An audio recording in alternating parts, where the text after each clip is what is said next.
ಸ್ನಾಕ್ಸ್ಗೆ ಅಂತೇಳಿ ಮಸಾಲಾ ಚಿಪ್ಸ್ ಕೂಡ ರೆಡಿ ಮಾಡ್ಕೊಂಡಿದ್ದೆ. ಇವತ್ತು ಮಾವಿನ ಸೀಸನ್ ಕೂಡ ಮುಗಿತಾ ಇದೆ, ಹಾಗಾಗಿ ನನ್ನ ಹಸ್ಬೆಂಡ್ ಮಾವಿನ ಕೊಡೋದ್ರಿಂದ ಹಸಿಕಣ್ಣೆ ಕೂಡ ರೆಡಿ ಮಾಡಿದ್ದೀನಿ. ಎಷ್ಟು ತಿಕ್ಕ ಬಂದಿದೆ ನೋಡಿ. ಎಲ್ಲ ಕೆಲಸ ಮುಗಿಸಿದ್ದೀನಿ. ಈಗ ಪಾಪನ ಬೇಕರಿಂದ ಕರ್ಕೊಂಡು ಹೋಗಬೇಕು, ಹೊರಟಿದ್ದೀನಿ. ನಾನು ಕೂಡ ಬಂದ ತಕ್ಷಣ ಏನಾದರೂ ರೆಡಿ ಮಾಡಬೇಕು ತಿನ್ನೋದಕ್ಕೆ, ಹಾಗಾಗಿ ಇವತ್ತು ಜಾಮ್ ಚಪಾತಿ ಕೂಡ ರೆಡಿ ಮಾಡಿದ್ದೆ. ಅದನ್ನ ಇಷ್ಟಪಟ್ಟು ತಿಂತಿದ್ದಾರೆ ನಮ್ಮ ಪಾಪ. Welcome to my channel. ನಾನು ರಮ್ಯಾ. ಫಸ್ಟ್ ಟೈಮ್ ಈವ್ನಿಂಗಿಂದ ವ್ಲಾಗ್ನ ಸ್ಟಾರ್ಟ್ ಮಾಡಿದ್ದೀನಿ. ಈವ್ನಿಂಗ್ ಸ್ನ್ಯಾಕ್ಸ್ಗೆ ಅಂತೇಳಿ ಚಿಪ್ಸ್ ಮಸಾಲ ಮಾಡೋಣ ಅಂತ ಅದನ್ನು ರೆಡಿ ಮಾಡ್ಕೊಳ್ತಾ ಇದ್ದೀನಿ. ಅಂಗಡಿಯಲ್ಲಿ ಸಿಗುವಂಥ ಚಿಪ್ಸ್ನೇ ತೊಗೊಂಡು ಮಾಡ್ತಾ ಇದ್ದೀನಿ. ನನ್ನ ಹಸ್ಬೆಂಡ್ ಡ್ಯೂಟಿಯಿಂದ ಬಂದಿದ್ರೆ ಸ್ನ್ಯಾಕ್ಸ್ಗೆ ಏನಾದರೂ ಮಾಡಮ್ಮ ಅಂದರು. ಹಾಗಾಗಿ ಮನೇಲಿ ಏನೂ ಇರಲಿಲ್ಲ, ಹಾಗಾಗಿ ಚಿಪ್ಸ್ ತರಕಾರಿ ತೊಗೊಂಬಂದಿದ್ರಲ್ವ, ಹಾಗಾಗಿ ಚಿಪ್ಸ್ ಮಸಾಲ ಮಾಡೋಣ. ತುಂಬ ಈಸಿಯಾಗಿ ಕೂಡ ಮಾಡ್ಕೊಬೋದು, ತುಂಬ ಟೇಸ್ಟಿಯಾಗಿ ಕೂಡ ಇರುತ್ತೆ. ಹಾಗಾಗಿ ಇದನ್ನೇ ಮಾಡ್ಕೊಳ್ಳೋಣ ಅಂತ ರೆಡಿ ಮಾಡ್ತಾ ಇದ್ದೀನಿ. ಅದರಲ್ಲೂ ನಮ್ಮ ಪಾಪ ಪ್ಯಾಕೆಟ್ ನೋಡಿ ಅಳಕ್ಕೆ ಸ್ಟಾರ್ಟ್ ಮಾಡಿದ್ದೆ. ನನಗೆ ಚಿಪ್ಸ್ ಪ್ಯಾಕೆಟ್ ಬೇಕು ಕೊಡು ನಾನು ಅಷ್ಟು ಅಂತೇಳಿ. ಹಾಗಾಗಿ ಚಿಪ್ಸ್ ಮಸಾಲ ಮಾಡ್ಕೊಡ್ತೀನಿ, ವೆಯ್ಟ್ ಮಾಡ್ಬೋಗ್ಬಿಟ್ಟ ಅಂತ ಹೇಳ್ತಾ ಇದ್ದೆ ಅವ್ನಿಗೆ. ಅವನ್ನ ಸಮಾಧಾನ ಮಾಡೋಕ್ಕೆ ಸಾಕಾಯ್ತು. ಇನ್ನೇನು ಚಿಪ್ಸ್ ಮಸಾಲೆಗೆ ಅಂತ ಈರುಳ್ಳಿ, ಟೊಮೆಟೊ, ಕೊತ್ತಂಬರಿ ಸೊಪ್ಪು ಕೂಡ ಹೆಚ್ಚಿಟ್ಕೊಂಡಿದ್ದೀನಿ. ಹಾಗೆ ಸ್ವಲ್ಪ ಖಾರದ ಪುಡಿ, ಸ್ವಲ್ಪ ಮ್ಯಾಗಿ ಮಸಾಲ ಬರುತ್ತಲ್ವ ಅದನ್ನ ಸ್ವಲ್ಪ ಹಾಕೊಳ್ತೀನಿ. ಅದಿಲ್ಲ ಅಂದ್ರೆ ಚಾಟ್ ಮಸಾಲ ಕೂಡ ಹಾಕೊಬಹುದು. ಹಾಗೆ ನಿಂಬೆಹಣ್ಣು ಕೂಡ ಇಟ್ಕೊಂಡಿದ್ದೀನಿ. ಹಾಗೆ ಸ್ವಲ್ಪ ಮಿಕ್ಸ್ಚರ್ ಕೂಡ ಹಾಕೊಂಡು ಚೆನ್ನಾಗಿ ಮಿಕ್ಸ್ ಮಾಡ್ಕೊಳ್ತೀನಿ. ಒಂದ್ 2 ನಿಮಿಷ ಚೆನ್ನಾಗಿ ಮಿಕ್ಸ್ ಮಾಡಿ ಮತ್ತೆ ಎಕ್ಸ್ಟ್ರಾ ಬೇಕು ಅಂದ್ರೆ ನೀವು ಕೂಡ ಮಿಕ್ಸ್ಚರ್ನ ಹಾಕೊಬಹುದು. ಇನ್ನೇನು ರೆಡಿ ಆಯ್ತು. ತುಂಬಾ ಸಿಂಪಲ್, ಬೇಗ ಕೂಡ ಆಗುತ್ತೆ. ಟೇಸ್ಟ್ ವೈಸ್ ಕೂಡ ಅಷ್ಟೇ ತುಂಬಾ ಚೆನ್ನಾಗಿರುತ್ತೆ. ನಿಮ್ಗೇನು ಹುಳಿ ಜಾಸ್ತಿ ಬೇಕು ಅನ್ಸಿದ್ರೆ ಬೇಕಿದ್ರೆ ನೀವು ಇನ್ನೊಂದ್ ಸ್ವಲ್ಪ ಹುಳಿ ಕೂಡ ಹಾಕೊಬಹುದು.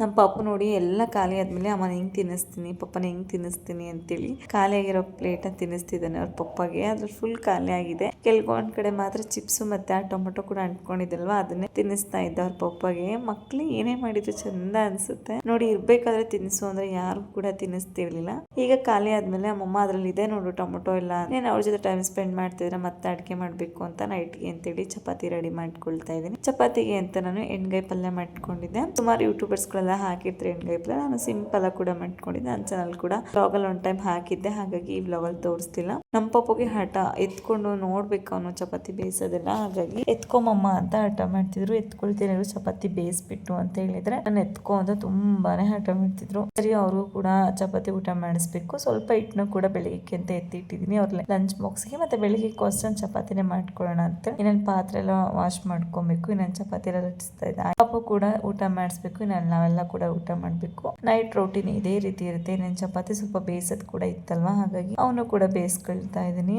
ಮತ್ತೆ ಎಲ್ಲ ಮಾಡ್ತಿದ್ರಿಂದ ಪಾಪುಗೆ ಊಟ ಮಾಡಿಸೋ ಸ್ವಲ್ಪ ಲೇಟ್ ಆಯ್ತು, ಹಾಗಾಗಿ ಹಠ ಮಾಡ್ತಿದ್ದಾರೆ ಚಪಾತಿಗೆ ಜಾಮ್ ಹಚ್ಕೊಡುವಮ್ಮ ಅಂತ ಹೇಳಿ. ಹಾಗಾಗಿ ಸರಿ ಪಾಪ ಆಯ್ತು ಮಾಡ್ಕೊಡ್ತೀನಿ ಇರು ಅಂದ್ರೆ ಅವ್ರಿಗೆ ವೇಟ್ ಮಾಡ್ತಾ ಇಲ್ಲ. ಅಮ್ಮ ನಂಗೆ ಬೇಗನೆ ಕೂಡ ಹೊಟ್ಟೆ ಹಸ್ತಿದೆ ಅಂತ ಹೇಳಿದ್ರು. ಹಾಗಾಗಿ ನನಗೆ ಜಾಮ್ ಹಚ್ಕೊಟ್ಬಿಟ್ಟು ನಾನು ಸ್ವಲ್ಪ ಚಪಾತಿ ಕೂಡ ಬೇಯಿಸೋದೆಲ್ಲ ಇತ್ತು, ಹಾಗಾಗಿ ಚಪಾತಿ ಎಲ್ಲ ಬೇಯಿಸ್ಕೊಳ್ತಾ ಇದ್ದೀನಿ. ಸ್ವಲ್ಪ ಈವ್ನಿಂಗ್ ಸ್ನ್ಯಾಕ್ಸ್ ತಿಂದ್ರಿಂದ ಸ್ವಲ್ಪ ಲೇಟಾಗಿ ಊಟ ಮಾಡ್ತಾರೆ. ಹಾಗಾಗಿ ಪಾಪುಗೂ ಅಡುಗೆ ಮಾಡೋದು ಕೂಡ ಸ್ವಲ್ಪ ಲೇಟ್ ಆಯ್ತು ಕೂಡ. ಮನೇಲಿ ಮಕ್ಕಳಿದ್ರೆ ಸ್ವಲ್ಪ ಬೇಗನೆ ಅಡುಗೆ ಕೂಡ ಮಾಡ್ಕೊಬೇಕು. ನೀವು ಸ್ವಲ್ಪ ಲೇಟ್ ಆಯಿತು ಅಡುಗೆ ಮಾಡೋದು, ಹಾಗಾಗಿ ನಮ್ಮ ಪಾಪ ತುಂಬಾನೇ ಕಿರಿಕಿರಿ ಮಾಡ್ತಿದ್ರು. ಫಸ್ಟ್ ಅವ್ರಿಗೆ ಊಟ ಮಾಡಿಸ್ಬಿಟ್ಟು ಬಂದು ಮಿಕ್ಕಿದ ಕೆಲಸ ಮಾಡೋಣ. ಪಾತ್ರೆ ಎಲ್ಲ ಇನ್ನು ಹಾಗೆ ಇತ್ತು ವಾಶ್ ಮಾಡೋದು, ಹಾಗಾಗಿ ಫಸ್ಟ್ ಅವ್ರಿಗೆ ಊಟ ಮಾಡಿಸ್ಬಿಡೋಣ ಅಂತೇಳಿ ಬಂದು ನಿಂತ್ಕೊಂಡ್ಬಿಟ್ಟಿದ್ದಾರೆ. ಅಮ್ಮ ಊಟಕ್ಕೆ ಹಾಕೊಡು ಅಂತೇಳಿ. ಅವ್ರಿಗೆ ಹಾಲು ಸ್ವಲ್ಪ ಸಕ್ಕರೆ ಚಪಾತಿನ ಮುಡ್ದು ಈ ರೀತಿ ಹಾಕೊಟ್ರೆ ಇಷ್ಟಪಟ್ಟು ತಿಂತಾರೆ. ಅವ್ರಿಗೆ ತಿನ್ನಿಸ್ಬಿಟ್ಟು ಮಾವಿನ ಹಣ್ಣು ಕೂಡ ತೊಗೊಂಬಂದಿದ್ರು ಹಸ್ಬೆಂಡು. ಮಾವಿನ ಹಣ್ಣು ಸೀಕರಣೆ ಮಾಡೋಣ ಅಂತೇಳಿ ಅದನ್ನು ಕೂಡ ರೆಡಿ ಮಾಡ್ಕೊಂಡೆ. ಸ್ವಲ್ಪ ತಿಕ್ಕ ಮಾವಿನ ಹಣ್ಣು ಸೀಕರಣೆ ಮಾಡ್ಕೊಂಡಿದ್ದೀನಿ. ಚೆನ್ನಾಗಿರುತ್ತೆ ಚಪಾತಿಗೆ. ಸ್ವಲ್ಪ ತೆಳುವಾದ್ರೆ ಅಷ್ಟೊಂದು ಇಷ್ಟ ಆಗಲ್ಲ ನಮ್ಮ ಮನೆಯವರಿಗೆ. ಮನೇಲಿ ಮಾಡೋದು ಇಷ್ಟೊಂದು ತಿಕ್ಕ ಕೂಡ ಬಂದಿದೆ. ಮಾವಿನ ಹಣ್ಣು ಸೀಕರಣೆ ಕೂಡ ಮಾಡಿದೆ. ಮಾವಿನ ಹಣ್ಣು ಸೀಸನ್ ಕೂಡ ಮುಗಿಯುತ್ತಲ್ಲ, ಹಸ್ಬೆಂಡ್ ಕೂಡ ತೊಗೊಂಡಿದ್ರು, ಹಾಗಾಗಿ ಮಾಡ್ಕೊಂಡಿದ್ದೆ. ಇಷ್ಟೊಂದು ಚೆನ್ನಾಗಿ ಬಂದಿದೆ ನೋಡಿ ಮಾವಿನ ಹಣ್ಣು ಸೀಕರಣೆ. ಹಾಗೆ ನೆಕ್ಸ್ಟ್ ಡೇ ಇಂದ ಬ್ಲಾಗ್ನ ಕಂಟಿನ್ಯೂ ಮಾಡಿ. ಬೆಳಿಗ್ಗೆಯಿಂದ ನಾನು ಬ್ಲಾಗ್ನ ಸ್ಟಾರ್ಟ್ ಮಾಡಿದ್ವಿ. ಇವತ್ತು ಶುಕ್ರವಾರ, ಹಾಗಾಗಿ ಇವತ್ತಿನ ರೂಟೀನ್ ಹೇಗಿರುತ್ತೆ ಅಂತ ಕೂಡ ಫಾಲೋ ಮಾಡ್ಕೊಂಡ್ಬಂದೆ. ಹಾಗೆ ಪೂರ್ತಿಯಾಗಿ ವಿಡಿಯೋ ನೋಡಿ. ನಿಮ್ಮ ವಿಡಿಯೋ ಇಷ್ಟ ಲೈಕ್ ಮಾಡಿ, ಹಾಗೆ ಹೊಸದಾಗಿ ನೋಡ್ತಿದ್ದ ವಿಡಿಯೋ ಚಾನಲ್ ಸಬ್ಸ್ಕ್ರೈಬ್ ಮಾಡ್ಕೊಂಡು ನೋಡಿ. ಹಾಗೆ ಕಮೆಂಟ್ ಮಾಡಿ, ಹೈಪ್ ಇರುತ್ತೆ.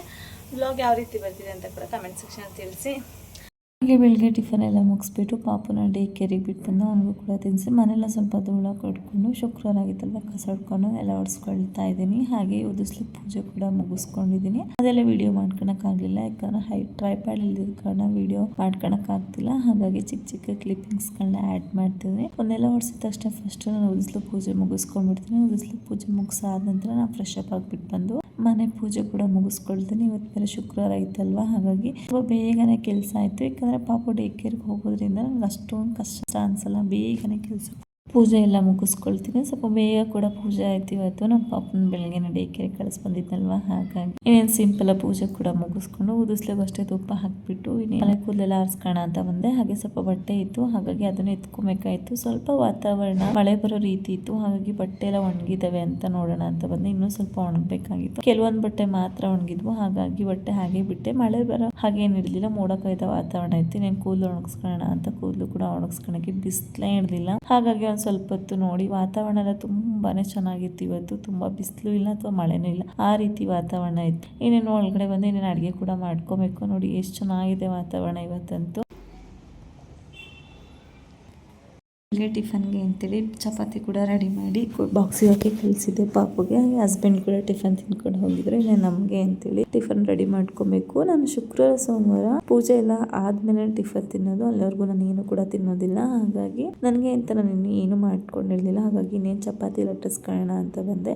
ಕೆಲಸ ಮುಗಿದ್ರು ಮತ್ತೆ ಕಿಚನ್ ಕೆಲಸ ಅಂತ ನಿಜವಾಗ್ಲೂ ಮುಗಿಯಲ್ಲ. ಹಾಗಾಗಿ ಬೆಳಿಗ್ಗೆ ಎಲ್ಲ ಟಿಫನ್ ತಿಂದ್ಬಿಟ್ಟು ಹೋದ್ರಲ್ಲ, ಆ ಪಾತ್ರೆ ಎಲ್ಲ ತೊಳೆಯೋದು ಕೂಡ ಹಾಗೇನೆ ಇತ್ತು. ಇನ್ನೇನು ನಾವು ಕೂಡ ಎಲ್ಲ ತಿಂಡಿ ಆದ್ಮೇಲೆ ಮಿಕ್ಕಿದ ಕೆಲಸ ಮಾಡ್ಕೊಳ್ಳೋಣ ಅಂತ ನನ್ನ ಮೈದ್ನ ಕೂಡ ಅವ್ರಿಗೆ ಸೆಕೆಂಡ್ ಶಿಫ್ಟ್ ಇತ್ತು, ಅವ್ರಿಗೂ ಕೂಡ ಟಿಫನ್ ರೆಡಿ ಮಾಡಬೇಕಾಯಿತು. ಹಾಗಾಗಿ ನಾನು ಚಪಾತಿ ಕೂಡ ಲಟ್ಟಿಸ್ಕೊಳ್ತಾ ಇದ್ದೀನಿ. ಸ್ವಲ್ಪ ಹಿಟ್ಟು ನೈಟ್ ಸ್ವಲ್ಪನೇ ಮಿಕ್ಕಿತ್ತಲ್ವ, ಹಾಗಾಗಿ ಮತ್ತೆ ಅದಕ್ಕೆ ಹಿಟ್ಟು ಹಾಕಿ ಕಲಸಿ ಎತ್ತಿಟ್ಕೊಂಡ್ಬಿಟ್ಟಿದ್ದೀನಿ ನಮಗೆ ಅಂತೇಳಿ. ಸ್ವಲ್ಪ ಜಾಸ್ತಿನೇ ಹಿಟ್ಟು ಹಾಕಿ ಕಲಿಸ್ಕೊಂಡೆ. ಮತ್ತೆ ಬೆಳಿಗ್ಗೆ ಇನ್ನೇನು ಒಳ್ಳೆ ಕೂಡ ಮಾಡಿಟ್ಕೊಂಡು ನಾನು ಚಪಾತಿ ಕೂಡ ಲಟ್ಟಿಸ್ಕೊಬೇಕು. ಇಷ್ಟು ಬೇಗ ಆಗುತ್ತೆ ಅಷ್ಟು ಬೇಗ ಕೆಲಸ ಮಾಡ್ಕೋಬೇಕು ಅಂದ್ರೆ ಹೆಣ್ಮಕ್ಳು ಇದೇ ರೀತಿ ಆಗುತ್ತಲ್ವಾ, ನಾವು ಇಷ್ಟು ಬೇಗ ಕೆಲಸ ಮುಗಿಸ್ತೀವೋ ಅನ್ನಂಗಿರುತ್ತೆ. ಆದ್ರೆ ಏನ್ ಮಾಡ್ತೀವಿ, ವಾರ ದಿವಸ ಆದ್ರೆ ಕೆಲಸ ಆಗೋದೇ ಇಲ್ಲ ಬೇಗನೆ. ಎಷ್ಟು ಬೇಗ ಮಾಡ್ಕೊಳ್ತೀವಿ ಅಷ್ಟೇ. ಪಾಪು ಇದ್ದಾಗ ಸ್ವಲ್ಪ ಕಷ್ಟ ಅನ್ಸಿದ್ದು ಅವನ್ನ ನೋಡ್ಕೊಳ್ತಾ ಕೆಲಸ ಮಾಡ್ಕೊಳಕ್ಕೆ. ಆದ್ರೆ ಅವ್ನಿಲ್ಲ ಅಂದ ತಕ್ಷಣ ಬೇಗನೆ ಪೂಜೆ ಇತ್ತು, ಅದೊಂಥರ ಮನಸ್ಸಿಗೆ ಸಮಾಧಾನ. ನಾನು ಟಿಫನ್ ತಿಂದೇ ಇರಬಲ್ಲ, ಸ್ವಲ್ಪ ಬೇಗನೆ ಪೂಜೆ ಮಾಡ್ಕೊಂಡ್ರೆ ಖುಷಿ ಅನ್ಸುತ್ತೆ, ಹಾಗಾಗಿ ಮನ್ಸಿಗೆ ಕೂಡ ಸಮಾಧಾನ ಅನ್ಸುತ್ತೆ. ಹೇಗಿದ್ರು ಅವರು ಡೇ ಕೇರ್ ಹೋಗ, ಹೀಗೇನು ಅವ್ರದ್ದು ಅಷ್ಟೊಂದು ಆಟ ಇಲ್ಲ, ಆರಾಮಾಗಿ ನನ್ನ ಕೆಲಸ ಕೂಡ ಮಾಡ್ಕೊಳ್ತೀನಿ. ಇನ್ನು 12:45 ಹೋಗಿ ಅವ್ರನ್ನ ಕೂಡ ಕರ್ಕೊಂಡ್ಬರ್ತೀನಿ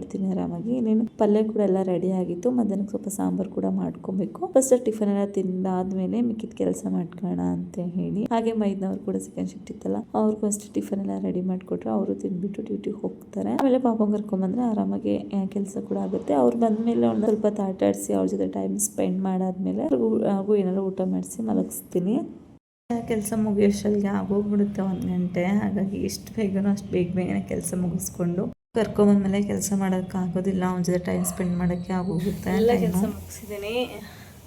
ಈಗ ಪಾಪುನ ಡೇ ಕೇರಿಂದ ಕರ್ಕೊಂಬರಕ್ಕೆ ಹೋಗಬೇಕು, ಹೊರಟಿದ್ದೀನಿ.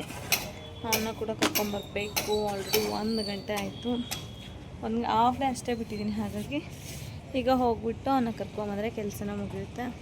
ಕರ್ಕೊಂಬಂದು ಅವನಿಗೆ ಊಟ ಮಾಡಿಸ್ಬೇಕು ಅಷ್ಟೇ. ಬನ್ನಿ. ಈಗ ಸ್ವಲ್ಪ ಸೈಲೆಂಟಾಗಿ ಇರ್ತಾನೆ, ಹಾಗಾಗಿ ಸ್ವಲ್ಪ ನಿಧಾನಕ್ಕೆ ಹೋಗೋಣ ಅಂತ ಸ್ವಲ್ಪ ಲೇಟಾಗಿ ಹೊರಟಿದ್ದೀನಿ. ಆಗೋಯ್ತು, ನಾನು ಕರ್ಕೊಂಬರಕ್ಕೆ ಈಗ ಹೊರಟಿದ್ದೀನಿ. ಪೂಜೆ ಕೂಡ ಎಲ್ಲ ಮುಗಿಸ್ಕೊಂಡಿದ್ದೀನಿ, ಏನು ಕೆಲಸ ಇಲ್ಲ. ಇವತ್ತು ಶುಕ್ರವಾರ ಆಗಿತ್ತಲ್ವ, ಹಾಗಾಗಿ ಪ್ರತಿಯೊಂದು ಕೆಲಸ ಕೂಡ ಮುಗಿಸ್ಕೊಂಡಿದ್ದೀನಿ. ನಾನು ಡೇ ಕೇರ್ ಕರ್ಕೊಂಬಂದರೆ ಆಯಿತು.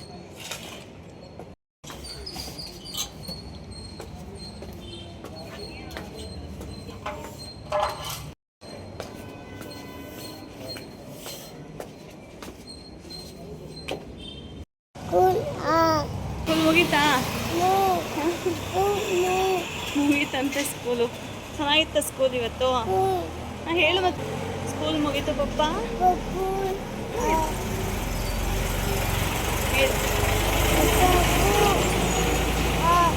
ಆಯ್ತು. ಅಲ್ಲೋ ಇಟ್ಕೊಂಡಿದ್ದಾನೆ. ಬನ್ನಿ ಇಲ್ಲಿ. ಬರ್ತಿದ್ದಂಗೆ ಮನೇಲಿ ದುಡ್ಡು ಪರ್ಸ್ ಇಟ್ಕೊಂಡು ಆಟ ಆಡ್ದೆ ಇಷ್ಟ ತನಕ. ದುಡ್ಡು ಬಂದಿಲ್ಲ ಅಂತೆ. ಪಪ್ಪ ಡ್ಯೂಟಿಗೆ ಹೋಗಿದ್ದಾರಲ್ಲ, ಪಪ್ಪ ಡ್ಯೂಟಿಯಿಂದ ಬಂದಮೇಲೆ ನೋಡಿ ಯಾವ ಥರ ಬಾಯ್ಲಿ ಬರಲ್ಲ. ಈಗ ಅವ್ರನ್ನ ಹತ್ರ ಬರಲ್ಲ, ಅಲ್ಲಿಂದ ಸ್ಕೂಲ್ ಮುಗೀತು ಅನ್ಕೊಂಡು ಬಂದಿದ್ದಾರಾ. ಬನ್ನಿ ಇಲ್ಲಿ. ಬರಲ್ಲ ಅಂತ ಹೇಳ್ತಿದ್ದಾರೆ.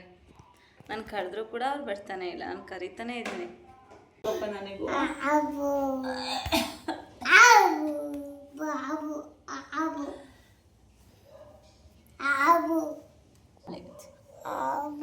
No no no. ಕಾಲಿಗೆ ನಮ್ಮ ನೀರು ಖಾಲಿ ಇಲ್ಲ, ನೀರಿಲ್ಲ ಅಲ್ಲಿ. ನಾನು ಬರಲ್ಲ. ಗಂಟೆ ತನಕ ನಮ್ಮ ಮನೆ ಎಷ್ಟು ಸೈಲೆಂಟಾಗಿ ಪ್ರಶಾಂತವಾಗಿ ಇತ್ತು. ಬಂದ ತಕ್ಷಣವೇ ಇಷ್ಟು ಜೋರಾಗಿ ಚೀರಾಡ್ತಿದ್ದ. ಅವ್ರು ಚಿಕ್ಕಪ್ಪ ಹೇಳ್ತಿದ್ರು, ಯಾಕೋ ಅಷ್ಟು ಜೋರಾಗಿ ಚೀಡ್ತಿದ್ಯಾ ಅಂತ. ಹಾಗಾಗಿ ನಾನು ಅದನ್ನು ಮ್ಯೂಟ್ ಮಾಡಿದ್ದೀನಿ. ಸೋರೆಗೆ ಹೋಗ್ತಾ ಇದ್ದೀನಿ. ಮಕ್ಳಿದ್ರ ಮೇಲೆ ಅದೇ ರೀತಿ ಅಲ್ವಾ, ಮನೆ ಎಷ್ಟು ಪ್ರಶಾಂತವಾಗಿದ್ರು ಕೂಡ ಅವ್ರ ಚೇಷ್ಟೆ ಗಲಾಟೆ ಎಷ್ಟು ಚಂದ ಅನ್ಸುತ್ತೆ. ಅದೇ ಅವ್ನು ಇಲ್ದಾಗ ಎಷ್ಟೊಂದು ಬೇಜಾರು ಅನ್ಸುತ್ತೆ ನಮ್ಮನೆ. ಅದೇ ಅವ್ನು ಬಂದ ತಕ್ಷಣ ಬಂದ ತಕ್ಷಣ ಮನೆ ಎಲ್ಲ ಇರೋರ್ನೆಲ್ಲರನ್ನ ಆಕ್ಟಿವ್ ಆಗಿ ಮಾಡ್ಬಿಡ್ತಾನೆ. ಅವ್ನಿಗೆ ಈಗ ಕುಡಿಯಕ್ಕೆ ನೀರು ಬೇಕು, ಅದ್ರಲ್ಲೂ ನಾನು ಕೆಮ್ತಾ ಇದ್ನಲ್ವಾ, ಹಾಗಾಗಿ ಅಮ್ಮ ಆಬು ತಗೊಂಬ ನಿನ್ಗೂ ಸೇರ್ ನಂಗೂ ಕೊಡಂತೆ ಅಂತ ಹೇಳ್ತಿದ್ರು. ಸರಿ ಆಯ್ತು ನಡಿ ಕೊಡ್ತೀನಿ, ಕೊಡೋ ತನಕ ಬಿಡೋದಿಲ್ಲ, ಕೊಟ್ಟ ಮೇಲೆ ಸಮಾಧಾನವಾಗಿರೋದು ಸರಿ ಅಂತೇಳಿ ಅವ್ರಿಗೆ ನೀರು ತುಂಬಿಕೊಡ್ತಾ ಇದ್ದೆ. ನೋಡಿ ಇಷ್ಟು ಕೀಟ್ಲೆ ಇದಾವೆ ಅಂದ್ರೆ ನಾನು ತುಂಬಿಕೊಡ್ತೀನಿ ಅಂದ್ರೆ ಇಲ್ಲ, ಕೆಲವು ಸರಿ ನಾನು ತುಂಬ್ಕೊಂಡ್ಬರ್ತೀನಿ ಅಂತ ಕೂಡ ಹೇಳ್ತಾರೆ. ತುಂಬ್ಕೊಂಡ್ಬರ್ತಾರೆ, ಸಿಗುತ್ತಲ್ವ, ಇನ್ನೇನು ಊಟ ಮಾಡ್ಸೋಣ ಸರಿ ಅಂತೇಳಿ ಚಪಾತಿ ಕೂಡ ಲಟ್ಸಿ ಬಿಸಿದಿಟ್ಟಿದ್ದೆ. ಹಾಗಾಗಿ ಜಾಮ್ ತಗೊಂಬಂದಿದ್ನಲ್ವಾ, ಹಾಗಾಗಿ ಜಾಮ್ಸ್ ಅವ್ರು ಕೊಟ್ರೆ ಇಷ್ಟಪಟ್ಟು ತಿಂತಾರೆ ಅಂತ ಈ ರೀತಿ 4 ಭಾಗ ಮಾಡಿ ಸುತ್ತ ಕೊಟ್ಬಿಡ್ತೀನಿ. ಆದ್ರೆ ತುಂಬಾ ಅವಸರ ಮಾಡ್ತಿದ್ರು, ನಂಗೆ ಬೇಕು ಬೇಗ ಕೊಡು ಅಂತೇಳಿ. ಅದ್ರಲ್ಲೂ ಜಾಮ ಸ್ವಲ್ಪ ಸಿಹಿ ಅಲ್ವಾ, ಹಾಗಾಗಿ ತುಂಬಾನೇ ಹಠ ಮಾಡ್ತಿದ್ವು. ಹಾಗಾಗಿ ಬೇಗನೆ ಸೌರ್ಬಿಟ್ಟು ಕೊಡೋಣ ಅಂತ ರೆಡಿ ಮಾಡ್ತಿದ್ದೆ. ಅವ್ರಿಗೆ ಈ ತರ ಸಿಹಿ ಅಂದ್ರೆ ತುಂಬಾನೇ ಇಷ್ಟ. ಸ್ವಲ್ಪ ಫ್ರೂಟ್ ಜ್ಯೂಸ್ ಎಲ್ಲ ಮಾಡ್ಕೊಡ್ಬೇಕಾಗಿತ್ತು. ಹಾಗಾಗಿ ಸ್ವಲ್ಪ ಚಪಾತಿ ತಿಂದಾದ್ಮೇಲೆ ಫ್ರೂಟ್ ಜ್ಯೂಸ್ ಮಾಡ್ಕೊಟ್ರೆ ಆಗುತ್ತೆ ಅಂತೇಳಿ ಜಾಮೆಲ್ಲ ಸೌರ್ ಅದನ್ನ ಸುತ್ತಕೊಡೋರ್ಗು ಪೇಷನ್ಸ್ ಇಲ್ಲ. ಅದು ಬೇರೆ ಟ್ರೈಪಾಡ್ ಇಲ್ಲ. ನಾನು ಹಾಗೆ ಒಂದ್ ಕೈಲಿ ಮೊಬೈಲ್ ಇಟ್ಕೊಂಡು ಒಂದ್ ಕೈಲಿ ವಿಡಿಯೋ ಮಾಡ್ತಾ ಇದ್ದೀನಿ. ನೋಡಿ ಹೆಂಗಾಗುತ್ತೋ ಹಂಗೆ ಸುತ್ತಕೊಟ್ಟೆ. ಆದ್ರೆ ಅವ್ರು ಇಷ್ಟನೇ ಪಡಲಿಲ್ಲ. ಮತ್ತೆ ಅದನ್ನ 4 ಭಾಗ ಮಾಡಿ ಸುತ್ತಕೊಟ್ರೆ ಆಗುತ್ತೆ ಅಂತ ವೇಟ್ ಮಾಡು ಅಂತ ಹೇಳಿದೆ. ಇದನ್ನೇ ತಗೋ ಅಟ್ಲೀಸ್ಟ್ ಇನ್ನು ಅಂತ ಹೇಳಿದ್ರೆ, ಇಲ್ಲ ಇದು ಚೆನ್ನಾಗಿ ಬಂದಿಲ್ಲ, ಇನ್ನೊಂದ್ಸರಿ ಸುತ್ತಕೊಡು ಅಂತ. ಕೊಡೋಕೆ ಹೋದ್ರು ಕೂಡ ಬೇಡ ಅಂತಿದ್ದಾರೆ. ನೋಡಿ ನಂಗೆ ಇದು ಬೇಡ ಅಂದ್ರು. ಹಾಗಾಗಿ ಮತ್ತೆ ಸ್ವಲ್ಪ ಮೇಲ್ಗಡೆ ಜಾಮ್ ಎಲ್ಲ ಹಾಕಿ ಅವ್ರಿಗೆ ರೋಲ್ ಮಾಡಿಕೊಟ್ಟೆ. ಇಷ್ಟಪಟ್ಟು ತಿಂತಾರೆ ಈ ರೀತಿ ಜಾಮ್ ಎಲ್ಲ ಹಾಕ್ಕೊಟ್ಟು. ಹಾಗಾಗಿ ಈಗ ರೋಲ್ ಮಾಡಿಕೊಟ್ಟಿದ ತಕ್ಷಣ ಇಷ್ಟಪಟ್ಟು ತಿಂತಾರೆ. ಈ ರೀತಿ ಜಾಮ್ ಎಲ್ಲ ಹಚ್ಕೊಟ್ರೆ ಇಲ್ಲೇ ಏನು ಮಾಡ್ತೀನಿ, ನನ್ನ ಮಗನ ಜೊತೆ ನನ್ನ ರೂಟೀನ್ ಹೇಗಿತ್ತು ಅಂತ ಕೂಡ ನಿಮ್ಮ ಜೊತೆ ಶೇರ್ ಮಾಡಿದ್ದೀನಿ. Thank you for watching.